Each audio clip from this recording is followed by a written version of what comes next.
What is going on, guys? Welcome back to another Wild Rift video. As you guys can see, for today's video I'm going to be going over the 4.1 patch notes. But before I get into all the details and all sorts of good stuff, I want to announce that I'm officially kicking off the giveaways again. And what better way to kick off the giveaways than giving two of you guys a wild pass. So in order to join, all you have to do is like the video, subscribe, and comment down below your IGN plus region, and then in 1 week we'll randomly pick two of you guys and we'll announce who the winners are in a video. But yeah, with that being said, let's get straight into it. So of course we already know Urgot is coming, so I'm gonna skip over some of this stuff already. Of course we already did a patch 4.1 preview reaction. If you guys want to check that video out, I'll link it down below. And so yeah, Urgot is coming, the new wild pass like I just mentioned. We of course got superhero Vi, and yeah, we also got this new thing called uncapped levels. And so it says here that they're changing how the account leveling system works. Hitting level 40 in Wild Rift is meant to be an important milestone, and since we've seen so many of you achieving it over the last year, we wanted to provide additional ways for you to feel and see the investment you've made in Wild Rift. So starting this patch, once you hit level 40, you'll unlock a prestige level system where additional levels will give you stars that are showcased in your profile and other visible areas.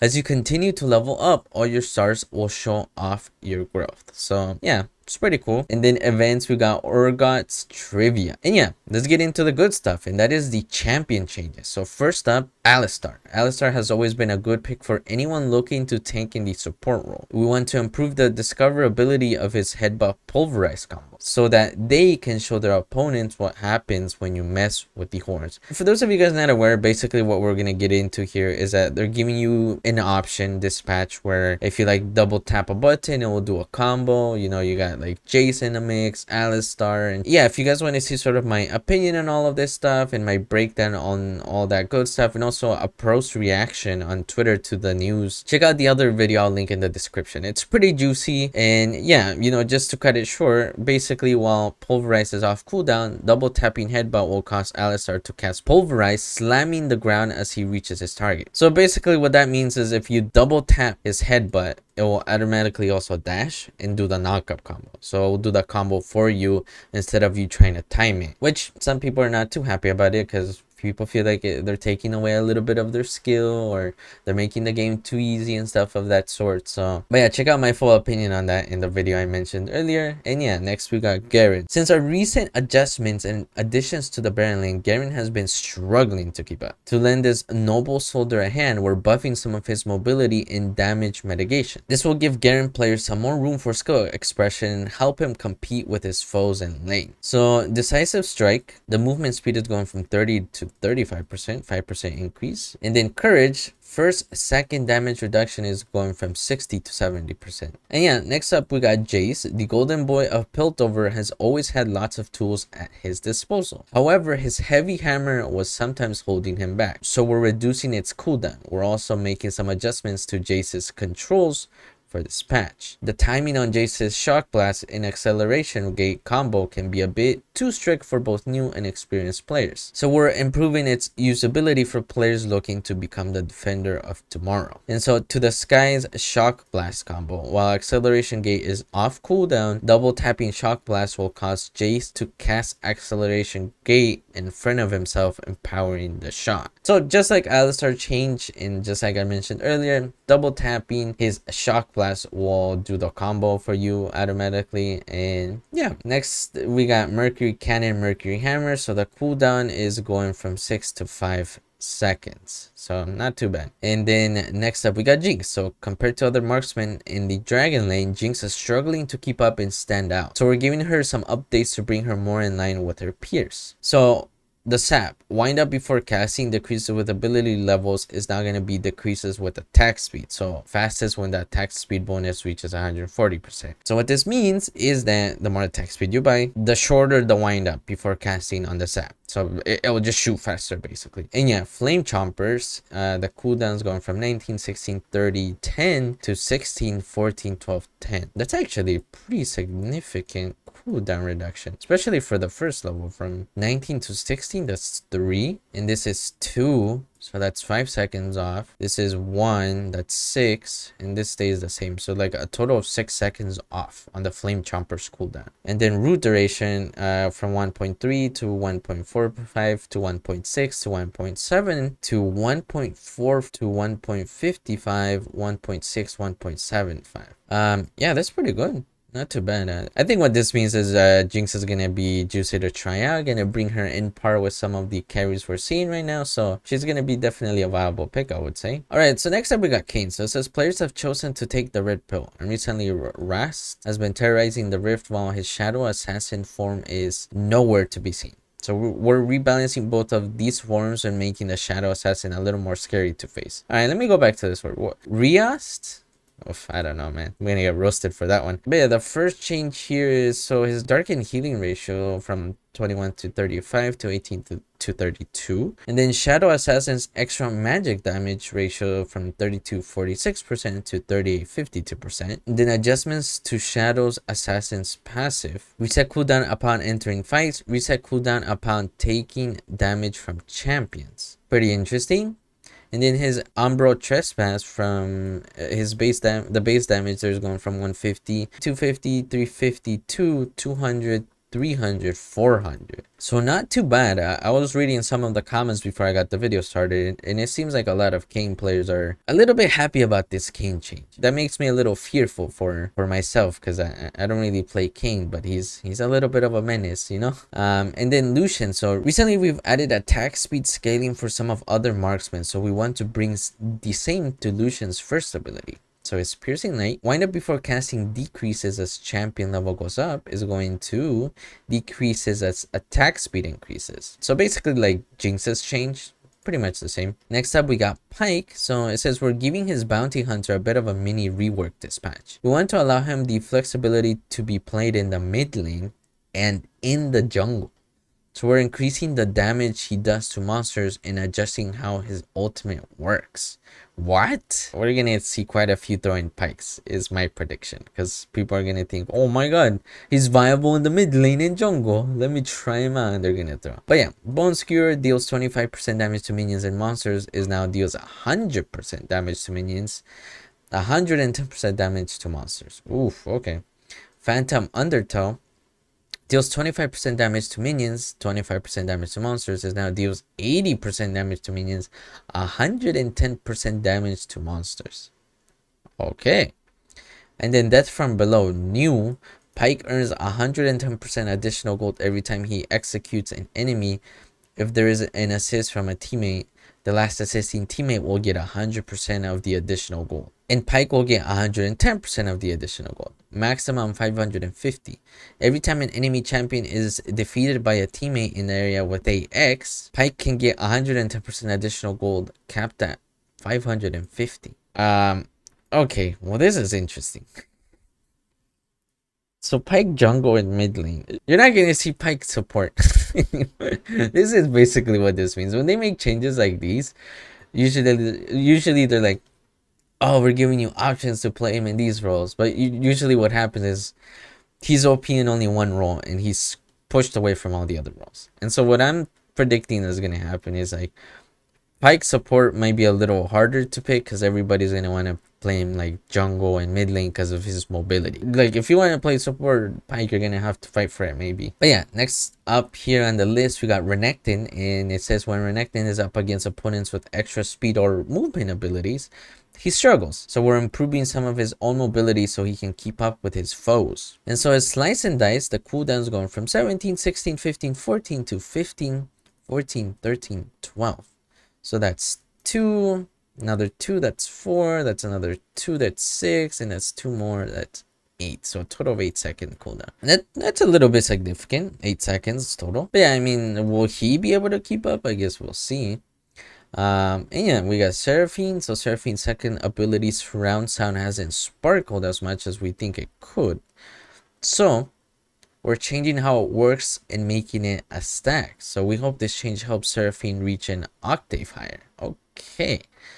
So Surround Sound, the value of the second shield for the ability enhancement is now stacking instead of refreshing. Interesting. This means we're gonna have a lot of singing on the Rift because people are gonna see like a buff here come through and they're just destroy Seraphina, you know? But yeah, next up we got Zion, and it says due to all of the crowd control in Zion's kit, he's able to play a major role in teamfights. However, he struggles to lane against some of his peers in the Baron lane. So we're shifting some of the power away from his crowd control and into some of his damage in the earlier stages. So decimating smash, maximum charge base damage is going from 65, 155 to 45, 335 to 80, 165 to 50, 335. So at the end it's staying the same, but even then this is a little bit of a significant change, especially for the first two levels. So yeah. Also the stun duration, so it's going from 1.25 to 2.25 to is just staying at 1 to 2 seconds. So like very minor, that's not too much. So still gonna feel somewhat the same, I would say. And then the soul furnace, the base shield is going from 60, 90, 120, 150 to 75, 100, 125, 150. And then unstoppable onslaught. So the stun duration is going from 0.75 to 1.75 seconds to 0.5 to 1.5 seconds. You know, slight minor like decreases on the stun durations there. But even then, I don't think that it's gonna be like, oh my god, the stun did nothing. You know, like it's still a stun and it's still honestly pretty close to what it currently, or it was. So we'll see how that plays out, but I feel like they might have just made him a little stronger, to be honest. And yeah, we got Soraka. Okay, a little bit of a Soraka here. Let's see. The Queen of Bananas has been performing well in some ranks, but is still struggling in higher levels of play. To help Soraka players go toe-to-toe with some of the other supports, we're giving her heals a little extra oomph. So the Star Call, the total healing from Rejuvenation, is going from 60, 80, 100, 120, plus 35% ability power to 60, 90, 10% increase there, 120, 20% increase there, 150, 30% increase there, and then 10% increase ability power. Okay, and then Astral Infusion, the healing amount is going from 90, 130, 170 to 10 plus 70% ability power to 70, 110, 150, 190 plus 70% ability power. So it's staying the same, the ability power. Yeah, I mean, this is pretty good actually. This is pretty good. I'm gonna try maybe a little Soraka this patch. We'll see. I don't think this is like crazy significant. You know, Soraka along with like the proper team comp is always good. But we'll see how this plays out. It's quite interesting. Healing going down a bit here. A little bit iffy, but yeah. Tryndamere, on the other hand, the Barbarian King hasn't made an appearance in the Baron lane for a while now. We're giving him a few buffs to keep him from being strong-armed by his opponents and falling behind in the earlier and later stages of the game. So his base stats, attack speed growth 2.2% to 1.2%, okay. And then Battle Fury, the attack speed is going from 45, 50, 55, 60% to 55, 60, 65, 70%. Okay, not too bad. And then Mocking Shout, so duration is going from 2.5% to 3%. And then the attack speed is going from 25, 30, 35, 40 to 35%. So it's just staying locked at 35. Movement speed is going from 20, 30, 40, 50 to 15, 20, 25, 30. Interesting. This is a pretty good buff, I would say. It's always juicy when they like increase or decrease base stats on any champ, because like once you start messing with the base stats, that's truly where it hurts champs, because it's a break it or make it. But yeah, this is overall pretty good. Varus, despite our recent adjustments, Varus is still struggling compared to his peers. We're giving him another set of buffs that will hopefully show off some of his explosive power. So Blight Quiver, maximum health damage per stack of Blight is going from 3.5, 4, 4.5 to 5% to 4.5, 5, 5.5%, 6%. And okay. And then the Chain of Corruption. So the damage is going from 150 to 50 or 200 to 50 plus 80% ability power to 150, 250, a 50 increase here, and then 350. So that's 100 plus a 20% increase on the ability power. And yeah, you know, adding this on top of it, is going to be pretty juicy. The Chains of Corruption are going to do quite a bit of damage in team fights. So yeah, this is gonna be interesting. Lastly here, by the looks of it, before we get into gameplay changes, we got Warwick. So recently Warwick has been spending his time lurking in the jungle, waiting for his prey to come to him rather than trying to hunt them down. So we're making his fangs a little sharper so that he can have an easier time facing his foes and head on outside of the jungle. Alright, so the Jaws of the Beast new deals 50% extra damage to minions and restores 50% of cooldown when killing minions. Okay. The mana cost is going from 50, 60, 70, 80 to 40, 45, 50, 55. And then the maximum damage to monsters is going from 125, 150, 175, 200 to 100, 125, 150, 175. So what, 25 decrease across the board? So that's interesting. That's pretty interesting. And then Blood Hunt. Movement speed, move speed is going from 45, 50, 55, 60% to 40, 45, 50, 55%. 5% decrease across the board. And then attack speed is going from 70, 80, 90, 100 to 60, 70, 80, 90.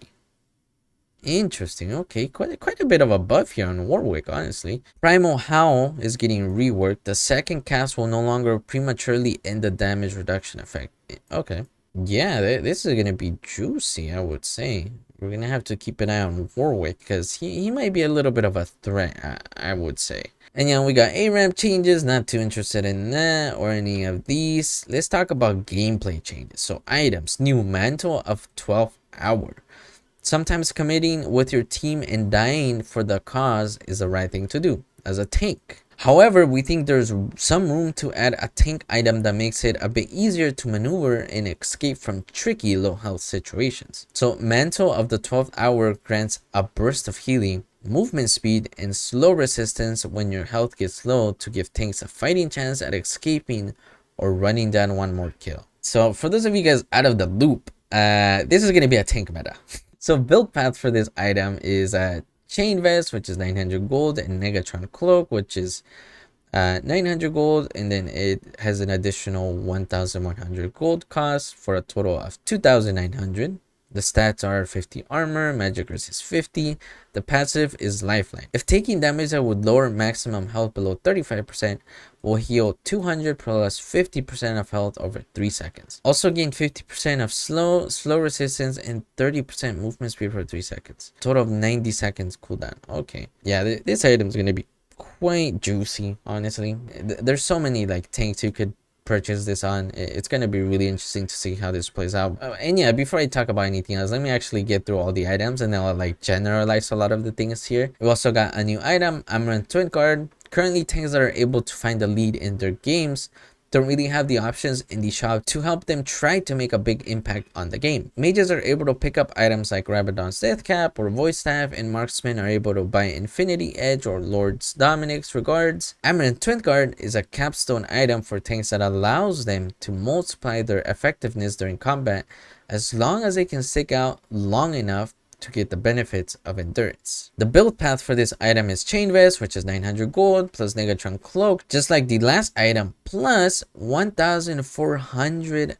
gold for a total of 3200. And the stats are armor 55, magic resistance 55, and then the passive is called endurance. While in combat with enemy champions, gain a stack of endurance each second. When you reach 5 stacks of endurance, gain size, 20% tenacity, and increase your armor and magic resistance by 30% until you leave combat with champions. Just like with the last item, there's a lot of champs I can think of that will benefit greatly from this, but let me just get through this. Let me bite my tongue for a little bit longer. Let me just get through these items before we talk about it. And yeah, next one is Shimmering Spark. Want to clear the jungle faster when playing a tank? Question mark? If so, Shimmering Spark is a right item for you. It will increase your clear speed and grant you some tankiness. Since Shimmering Spark can be combined with Sunfire Aegis or paired with Chain Crown, it will also grant you a lot of flexibility in your path. So the build path, stats are health 50, passive is Emulate, deal 5 to 10 magic damage to nearby enemies per second. So yeah, this Shimmering Spark is going to be really interesting, honestly. And yeah, we also got Bammy Cinder. Since we're adding a new spark to the item shop, Bammy Cinder is growing even hotter. We're making it deal more damage and in return increasing its price. So the build path: Shimmering Spark 500 gold, Ruby Crystal 500 gold plus 300 gold for a total cost of 1300 gold. Price is going up by 200 gold. The passive magic damage per second is going from 5 to 10 to 10 to 20. And then also we got Sunfire Aegis here. So currently Sunfire Aegis is the only choice for tanks that want to opt into more aggressive damage against champs. However, it also serves as the only tank item that offers meaningful wave and jungle clearing power, which puts it in a space where it's serving two different niches at the same time. This has always made it harder for it to be good at either thing, which is why we were giving it a sibling this patch. So if you want to stick to farming it up, Sunfire should be your pick, and it's even better than before. So the build path here is Bammy Cinder 1300 gold plus Kendo Gem, which is 1000 plus 700 gold for a total of 3000. Price total gold unchanged. Passive: each stack increases sacrifice damage, is going up. It's going down by 1%. The effect of stacking 6 layers: basic attacks causes sacrifice damage, is going to basic attack causes 50% sacrifice damage. And the damage factor to jungle monsters, when 115% is going to 130%. The damage factor to minions is going from 115% to 175 to 250%. And yeah, basically what they're trying to do here is like differentiate Sunfire Aegis, because you know they're obviously adding another burn item.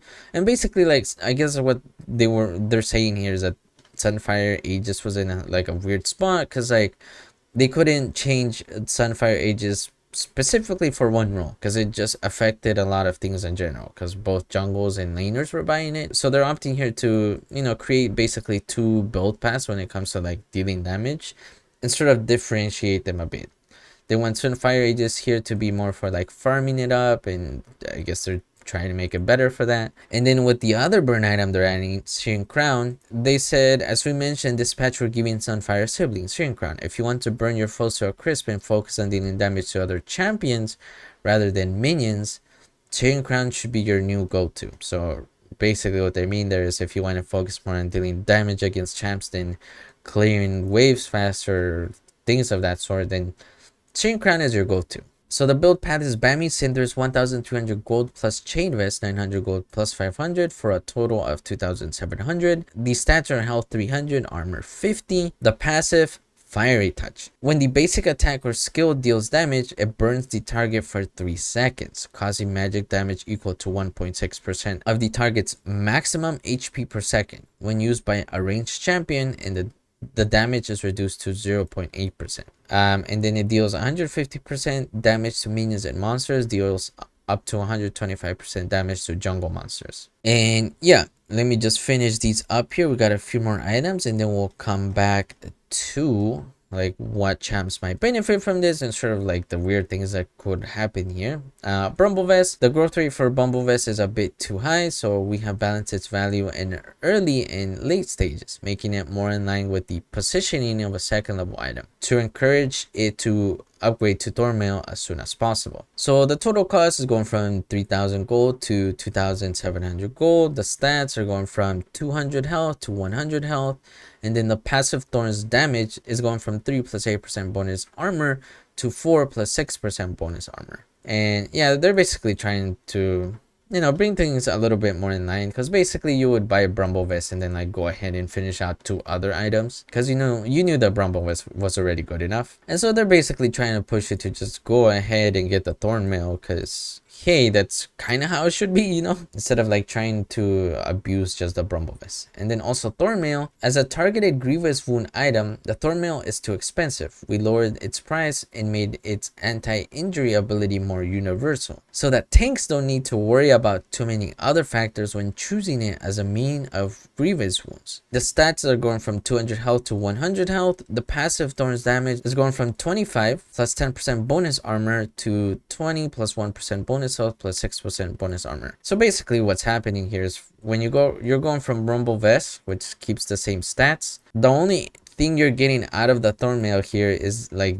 the increase here, this increase compared to this. I mean, a little bit of a nerf there, I would say, but it does bring it in line with the other items. And then Force of Nature, we're making a small adjustment to Force of Nature this patch so that tanks can absorb more magic damage during continuous fights. Again, you guys can see the theme here: tanks, tanks, tanks, you know. So they removed current absorb passive, and then we're getting a new passive. When receiving skill damage, you get a 7-second firmness layer, which can be stacked up to 6 times. Dealing more damage to champions can refresh the duration of the layer. At 6 stacks, gain 10% movement speed and reduce all magic damage taken by 25%. And then Abyssal Mask, we're removing the generic magic damage amplification passive on Abyssal Mask in favor of a new passive that will allow it to store a percentage of magic damage taken, which can then be released as an explosion upon enemies when you immobilize a target. Basically like Leona's second ability, you know. So remove damage passive, new passive: when you take magic damage, gain 20% of the damage taken as remaining charges for 5 seconds. When you root an enemy champion, consume your remaining charges to cause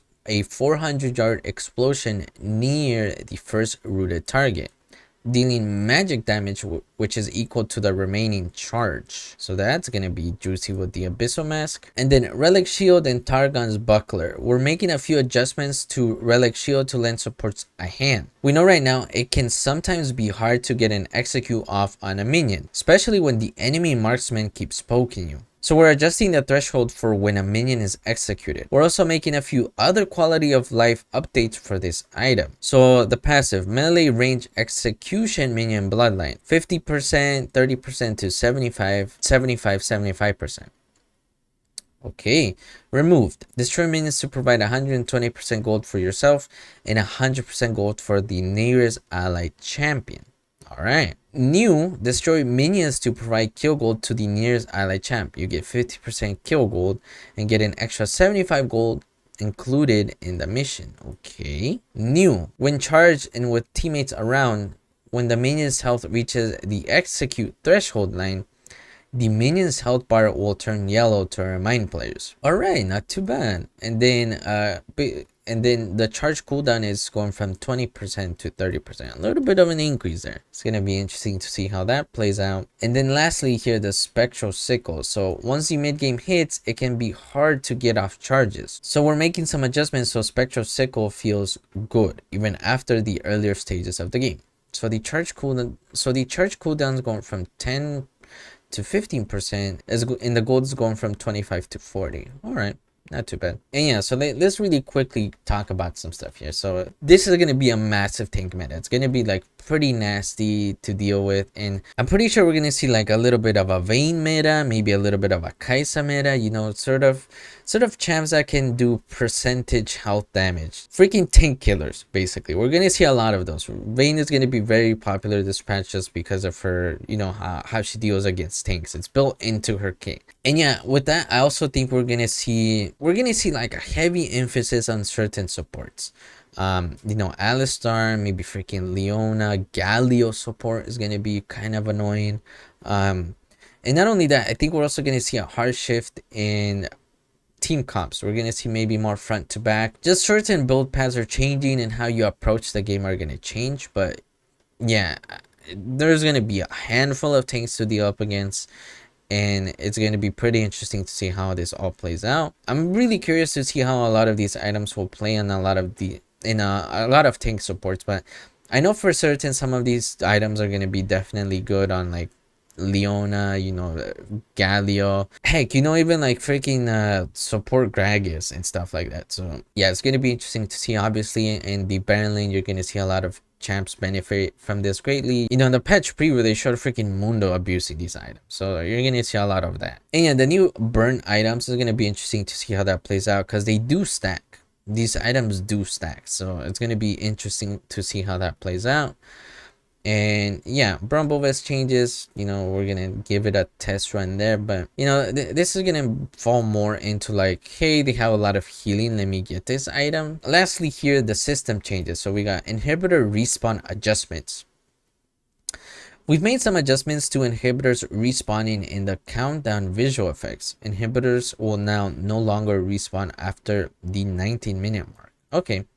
Yeah, I mean, I can see why. I mean, games in a lot of ways were getting prolonged, so this is good. And then jungle monster spawn adjustments. We realized that the time in which each jungle monster is able to be attacked can have a difference up to 2 seconds. If players choose a monster that is slow to spawn, then they can lose their early jungle farming advantage, which is true.